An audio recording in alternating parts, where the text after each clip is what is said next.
Hello, everybody. Vasu Vaddiparty here for Zenny 62 Media on August 4th, 2020. 12 days into the baseball season now, and every team has played 8 or 9 games. Some have even played 10. The only two teams that have not played that many games are your Philadelphia Phillies and your Florida Marlins, Miami Marlins, I should say. They've only played 4 games apiece, with the Phillies going 1-3, and the Marlins are 3-1. So a lot of it has to do with the COVID. Actually, all of it has to do with the COVID.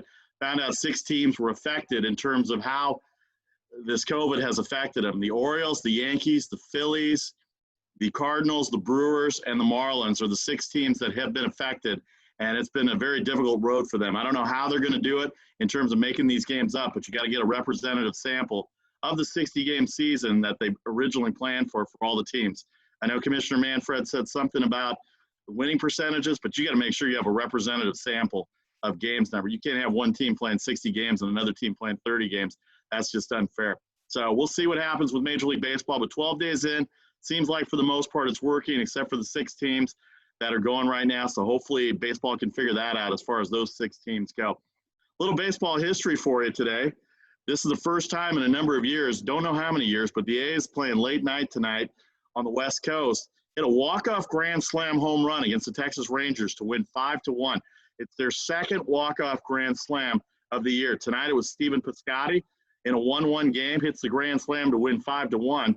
Matt Olson on opening night, two Fridays ago, hit a walk-off grand slam in the 10th inning that started with a runner at second base. So that's the first time in years that a baseball team has had 2 grand slams within a month to win a baseball game at home on walk-off fashion.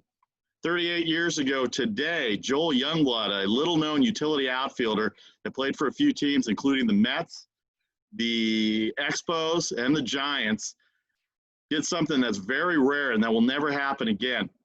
Joel Youngblood, while playing for the Mets, played a day game and got a base hit off the Chicago Cubs Hall of Famer Ferguson Jenkins in the afternoon. While Youngblood found out he was traded in the 5th or 6th inning of that ball game, he had to go to the airport, and he was able to make it to Montreal, where they were hosting the Philadelphia Phillies. So what do? He didn't have his glove with him. He actually forgot his glove in Chicago. So he was just available for pinch hitting. So what did he do? He came up in the 8th inning of a tied game, in a game that meant a lot for the pennant race that year between the Phillies and the Expos.